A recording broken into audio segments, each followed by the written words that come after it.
Alright, welcome to the Photo Story 3 tutorial. Where I left you off, we had just downloaded and extracted the files needed for the projects.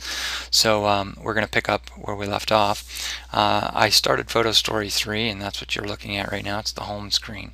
If you're not sure where it is, you'll have to hit the Start button, and you're going to look for Photo Story 3 in your program files, and once you find it, go ahead and tell it to start up and you'll be right where I'm at. It's defaulted to begin a new story, so I'm going to go ahead and say next. And you can see I don't have anything to work with here yet because this is blank and it says import pictures. Of course, this is a project that involves using pictures, so we have to say import pictures. And I left mine on the desktop of my computer. Now you can tell mine knows where they're at, but I'm going to say on my desktop. I'm looking for that Photo Story 3 media folder, and there it is right there. I'm going to open it up, and then you're going to see, and this is going to happen to you as well, that there's another folder inside called Photo Story 3 Media, because when we unzipped it, it just put it in a folder with the same name. So if we open that up, now we'll see a folder called Christmas and one called Abe. We're going to go ahead and open the one with Abe, and you can see inside we have a bunch of pictures of Abe Lincoln, and I've selected one of them, and if I hit Control A, the letter A on your keyboard, it selects all of the pictures in the area that I'm working in. So again, here, let me get out of that. I'll just select a picture, Control A, and I've selected all of the items in that area. I'm going to go ahead and say OK, and now all of my pictures have come into my Photo Story project. Now, simple things about Photo Story 3. You can click around this way and see what picture you're on, or you can click with the arrows here and see where you're at. And here is my first picture of Abe. I think that that's fine, but let's say that this picture at the end, I don't want it to be at the end. Maybe I want it to be second. So now I'm going to drag it to the second position and drop it, and you can see now it's my second picture. Okay, I'm just going to show you a few uses of tools as well. I'm going to go to this picture, and it's got Abe with a laptop, and I'm going to hit Edit, and you're going to see that it came from a source called freakingnews.com, and maybe I don't want that to be out where people can see it. I'll make them think I took the picture, so I'm going to hit the crop option, and I'm going to line it up on the picture, and I am going to crop out that. Oh, there we go. Now this area down here, you can see that it's going to eliminate that freakingnews.com tag, so I'm going to say reset. Oh, I don't want to say reset, because if I say reset it makes me start all over. I forgot about that. And drag it down and stretch it to where we want it. There. Now you can see that's going to get cut off. I'm going to say save and then close. And now that picture, you can see in the viewer, doesn't have that tag at the bottom. And this picture has the same thing, but this isn't Abe holding a laptop, it's just another picture of Abe. So I might edit that again, say crop, and I'm going to go ahead and pull that open and do the same thing. I'm going to just get the two-way directional arrow in the middle there, and I can eliminate the little banner at the bottom. Say save and close, and you can see that I've got it cropped off as well there. If this picture was the wrong way, I can turn it with these familiar looking arrows. If I had red eye, that's your correct red eye, and here is your color quality. I have never ever used the color quality, color correct levels. I have used the red eye tool before. It does a pretty good job of taking care of red eye. Alright, now you can see on the pictures that I've edited, you got the little edit mark there, so it lets you know, hey, you did something there. And if I actually wanted to take it away, when I went back into edit, you could see by that reset button that I accidentally hit before, if I hit that, it would send it back to the normal earlier original view of that picture. So I'm going to go ahead and say close, and we're going to go on to the next step, because I'm not going to put any more pictures in this project. I'm going to say next. Now here we have a place where you can add text, and you can put text on any one of these that you like, but I'm going to go ahead and put a title on the first picture. So I'm going to go ahead in this area, and I'm going to type Abe Lincoln. And you can see that you can't really tell that that's on there because it's black and it's on a dark picture. It's not a very good way to go. So I can drop that down to the bottom. See, this shows you the align to the top, center, or bottom, and it's currently set to the center. I'm going to send it to the bottom. Now I really can't see it, so I'm going to click on the select font where you can change the type of font you're using. I'm going to say bold, maybe make it a little bit bigger, and I'm going to not choose black but come down here and choose white. I'll say OK, and now I can see Abe Lincoln just a little bit better. Maybe it probably would be better if I made it a little bit smaller, but I think you get the idea. Now you could add text to any one of these pictures if you like. I am just going to leave it on that first step. Okay. Now this window that says effects, you can, if I click the down arrow, these give different effects to the image itself.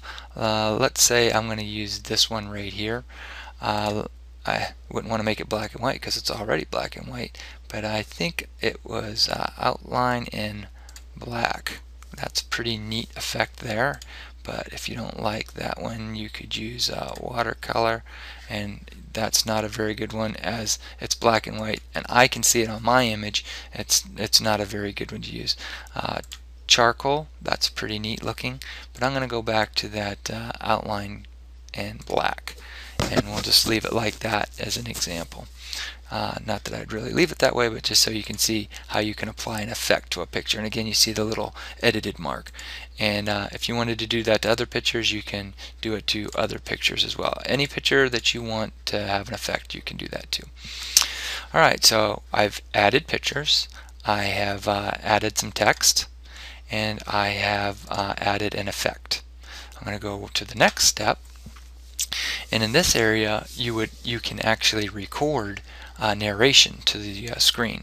Now this is pretty handy. This area here is if you're doing this project with students, they can actually put the notes of what they want to say in there, and then they hit the record button and record it, and then that is attached to that part of the project where you'd hear the student recite something that or narrated something for that particular slide. I'm not going to do anything for that here, and I'm not going to ask you to have to do anything for that because that requires you to set up your microphone and make sure that it's working, and that could be a troublesome thing. However, in the classroom, if you're going to have students use this as, to make projects, that's a pretty good way for them to work on this project or on a group project even, where they have to add their own information or do some research and have that recited in the narration. Okay, the other thing that I want to make sure I point out on this step is custom motion. So I'm going to hit custom motion on this slide, and you can see right now Photo Story defaults to a certain custom motion thing. It just randomly puts them in. Here you have it starting in this position and then moving up and stopping in this position. I'm going to say I want it to customize. Maybe I'll have it start on, I'm going to have it start on Abe like that, and then I'm going to have it expand out to the full picture. Okay, you can have it, and you can see down here that it's going to take it a while for it to get to that position, so this slide's going to play very slowly. What I do for my home photo stories that I'll make for relatives or whatever, I'll just put a number of seconds display. If I just want it to roll the pictures through quickly so people can see something that happened in a family event, maybe put 2 seconds on each picture, and that's usually plenty of time for it to go through the process.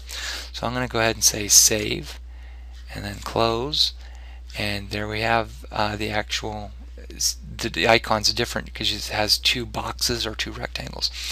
Now this, let me go back to that custom motion. One thing I didn't do was hit the preview of it, and it will generate the preview. See, it started on Abe and it is pulling away, and it's going to take 12 seconds for that video to get to the point where it will move then to the next slide. Actually, it was about 12 seconds. Alright, so I'm going to stop that there, end the preview, and then I'm going to close out of this, and then there's let's go to the cabin one. You can go to whatever one you want. I'm going to hit the custom motion, and this time I'm going to hit transitions. I don't typically put transitions in my projects, but for this particular case, for you guys, we'll work through one. There's a good one right here, and you can see the preview of it right there as it happens. There's several transitions to choose from. You can put a transition on every one. You can make them all different if you like. Again, this is where it gets into that. It can be time consuming. Okay, so I'm going to hit preview on that one. Hey, that looks fine to me. Again, just trying to introduce you to the different things that you can do. I'm going to say save and close, and you will see then this one has a custom motion, which is a transition. Okay, I'm going to go ahead and say next because we've covered the material on this section. I'm going to say next, and now we're to the point where we're going to add music. Now I've already included some music for you to add into this project, so I'm going to say select music, and it's defaulted to the wrong place in this case. It's defaulting, it's Windows. It thinks I want to get my music from my music folder on Windows because it's a Windows program, but I don't want to get it from there. I want to get it from my desktop, and I want to get it from my Photo Story 3 media folder, and inside that I want to get it from the Abe folder, and then there's the Battle Hymn of the Republic, and it's an MP3 file which works nicely with Photo Story. So I'm going to say open, and you can see that the music went right in on top of the project. Now you can add more than one audio or sound file if you like. The way you would do that then is you would click on the place where you want the second one to start, and then say select music, and then it would start on top of that one. So Battle Hymn would end here, and whatever you chose next would be here. But remember, we're trying to keep it simple, so we're only going to put one in. The nice thing about the selecting music through Photo Story is it fades in nicely and fades out nicely automatically. You do not have to do anything. Okay, so now I could preview this project if I wanted, and it would play just fine, but I'm not going to bother doing that right now. One thing that you do need to also recognize is how to save the project. So I'm going to save this project, and this is saving as a Photo Story project. Okay, and I'm going to call it Abe, and this is a photo, see right here, save file type Photo Story 3 project file, WP3. Okay, now when I save that, if I've made any mistakes in my Photo Story, it will allow me to open that file back up and correct it. Let's say I spelled Abe's name wrong. I could go back in and I could fix that. If you don't save it at this point as a project, you will not be able to go back and save it as anything else, or you would go back and correct it, I guess I should say. Alright, so I'm going to go ahead and say that we're done here. I don't need to do anything else. I've saved my project to work on later if I'd like.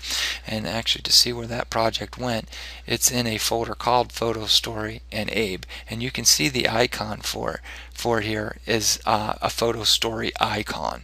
Okay, it's an important distinction. Students ask me about this all the time. Oh, I don't understand why it won't play. It's because you haven't made it a video yet. You have just saved your Photo Story project. Also, another thing you'll want to remember is if you ever move the location of these pictures, it will not know what to do when you try to edit the project as well. Like if I take that Photo Story 3 media file off the desktop of my computer and put it somewhere else, and I go back to try to correct something in the project, it won't know where those pictures came from, and you'll have to relink them up. So those are common things that can happen. So I would recommend while you're working on these projects, you leave those folders right where you downloaded them on the desktop, so you know where they're at if you need to go back and edit anything. I'm going to go ahead and say next. And now it wants to know what kind of a format you want to save it in. I always save it as save your story for playback on your computer. It's always a good option. And you can see down here, I don't know if you'll be able to see it on the video, it's a .wmv. It's going to make it a Windows Media Video. So that means it will be able to be played on any computer with Windows Media Player on it. So once we make this, you can email this to anybody. Say it's a family project. You can email it to Grandma and Grandpa or Uncle Joe or Aunt Jane train and wherever they're at, and they should be able to open this video and play it as long as they have a computer that plays Windows Media. Alright, so I've selected that. It's going to save this onto my desktop. Actually, it's trying to save it into my documents, I can see here, into my videos, documents, videos. But I'm going to say browse, and I recommend you do this as well so you know where the heck it went. And we're going to put it on my desktop. Okay, so it's going to be a file called Abe Windows Media Video. Okay, it's called Abe, and it's on my desktop. So when I'm done saving this, I'm going to know where it's at. So I'm going to say that's all set up now, and I'm going to say next, and you can see the process is underway. It's already on step 2. Step 3, again, this is going to go quick because there weren't that many pictures actually in the video. And right here you can view your story and play it from here. I'm going to go ahead and say exit out of the project, and I'm going to drag it. It's on my desktop. I'm going to drag it in here. That's right where I left it. I told it to go to the desktop. It went to the desktop. I just drug it into the recording area here so you could see it. I'm going to go ahead and double click on it. Windows Media Player starts up. You can hear and see it play. Now, I'm not sure if you actually can hear it or see it, as I know my headphones that I'm recording this with, it played the audio through there, so it might not have recorded into the video itself. Anyway, there is how to make a simple Windows Media Photo Story project, and it will play on Windows Media. Okay, all right.